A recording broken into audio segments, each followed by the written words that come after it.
جب ہم مسیح میں ایک ہوتے ہیں کوئی دیوار ہمیں جدا نہیں کر سکتی۔ آئیے میرے ساتھ بائبل مقدس کو کھولیے۔ زبوروں کی کتاب اس کا 133 باب اس کی پہلی آیت میں لکھا ہے، دیکھو کیسی اچھی اور خوشی کی بات ہے کہ بھائی باہم مل کر رہیں۔ اسی طرح آپ میرے ساتھ دعا میں شامل ہوں تاکہ ہر ایک اس سے برکت پا سکے۔ اے آسمانی باپ، ہم تیرا شکر ادا کرتے ہیں کہ تو نے ہمیں ایک نئے دن کی روشنی دکھائی اور اپنی حضوری میں جمع کیا۔ تو نے ہمیں دوستی، ایمان اور خدمت کا مقصد دیا۔ ہم تیری تعریف کرتے ہیں۔ اے خداوند، ہمارے دلوں کو اپنی محبت سے بھر دے۔ ہم سے ہر غرور، حسد اور غلط فہمی کو دور کر دے۔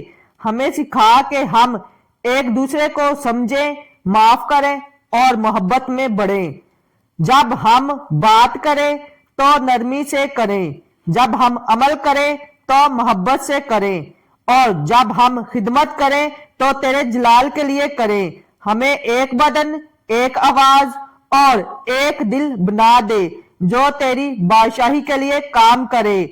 ہماری جوانی تیری حضوری کا چراغ بنے اور ہمارا اتحاد دوسروں کے لیے روشنی بنے۔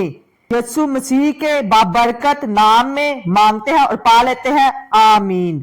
اسی طرح آپ میرے ساتھ افسیوں 4 باب اس کی 3 آیت پڑھیے، اور اسی کوشش میں رہو کہ روح کی ذکانگت صلح کے بند سے بندھی رہے۔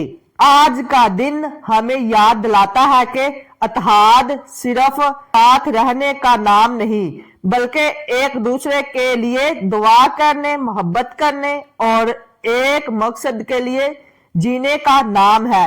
آؤ ہم سب مل کر مسیح میں ایک رہیں تاکہ دنیا ہمارے ذریعے خدا کی محبت کو پہچانے۔ یقیناً آپ نے برکت پائی ہے تو اس برکت کو اپنے تک محدود نہیں رکھنا، دوسروں کے ساتھ شیئر کرنا ہے تاکہ ہر ایک اس سے برکت پا سکے۔ مزید آپ برکت پانا چاہتے ہیں تو آپ میری چینل کو سبسکرائب کریں، ویڈیو کو دوسروں کے ساتھ شیئر کریں تاکہ آپ اپنی زندگی میں اسی طرح دعا کو جاری رکھ سکیں۔